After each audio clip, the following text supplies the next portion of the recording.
At Alam kung niyo, pabalikin ako, sir, gagawain ko uli yan. Dublado. Your Honor. silence please.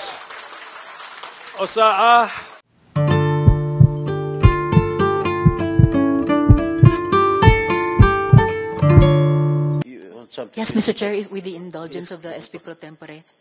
Says Senator Risa. Opo, Mr. Chair, kasi siguro napansin, pati ng former president, yung shock ng lahat.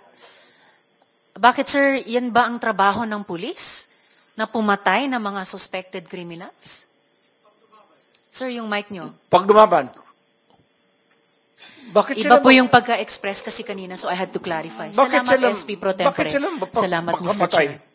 No. Hindi yan ang tanong ko. Talagang, napaka hindi magandang impression po ng mga statements kanina. Kaya I appreciate the candor of Yusek Kuy at pati kanina ni General Danao. Look, ma'am, about it. may I Salamat kayo, interrupt Mr. Chair. you? I'm done, Mr. Chair. for Kindly. Go ahead, Itong sir. Go mga to, ma'am, galing ito ng mga sa Academy PMA. Hindi ito mga bubo. Hindi rin ito papayag na utusan mo ng illegal.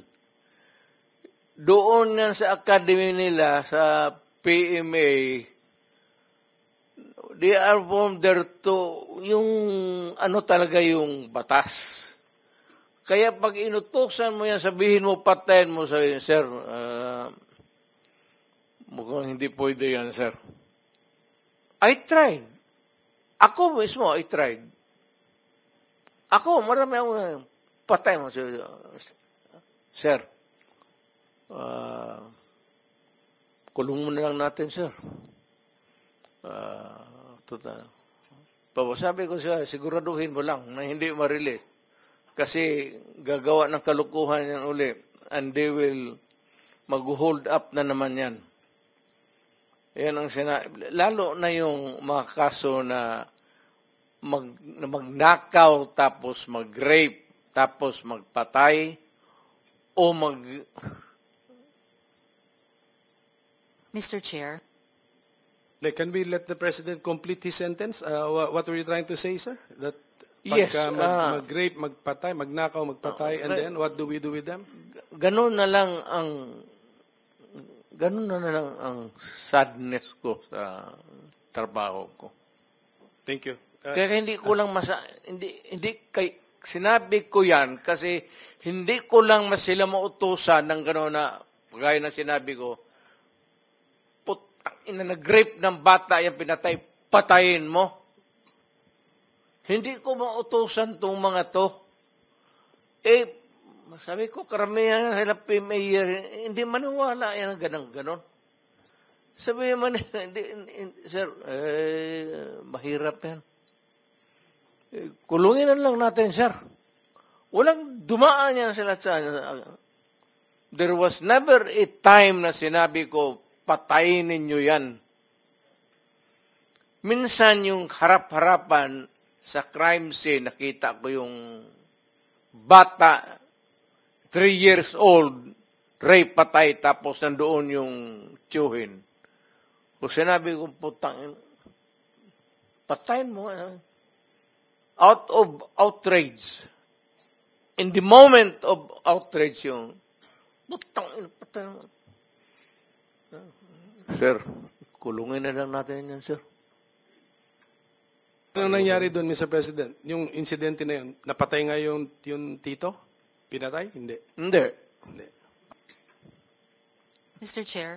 Yes, Senator Risa. Alam na alam ko po na matatalino mga taga-Philippine Military Academy. Hindi po yan ang issue. Ang kinaklarify ko po ay kanina sinabi nyo na in-encourage nyo ang PNP na i-encourage yung suspect na lumaban. Yes. Para mapatay, para Yes. masabing nanlaban. Correct. Correct. Para That was a very ma-minimize. incorrect. Correct, yes. Very incorrect po, Yes. I may say as a It's not civilian, a- sa professional police. It Salamat depends tayo, on, Mr. Chair. ano na natin yan, ma'am. That's your view, that. It's not my Hindi view ka only, Mr. Chair. dumaan Thank you for hindi ka putting it on dumaan record. Pagka-mayor, pagka-prosecutor, Ako, alam ko, duman ako, prosecutor, mayor, presidente, alam ko ang trabaho ko. Yes, Yan salamat ang totoo kayo, Mr. dyan. Chair. Hindi ka nagdala ng syudad eh. You never Totoo had po, a Mr. chance Chair. to solve the problem of the community. Thank you, Mr. President. Thank you for Senator putting it on Hindi record, tayo Mr. Chair. magkaintindihan dyan. Senator Estrada has the floor. Thank you, Mr. Chair. At Alam kung niyo, pabalikin ako, sir, gagawain ko uli yan. Dublado. Your Honor. silence, please. Osaa, silence the gallery, and those who will do that again, exclude them from the hearing hall. Gallery, please do not encourage me. Okay, Mr. Stay President. Okay, Mr. President, it's now Senator Estrada who has the floor. Thank you. Thank you, Mr. Yes, Chair. sir.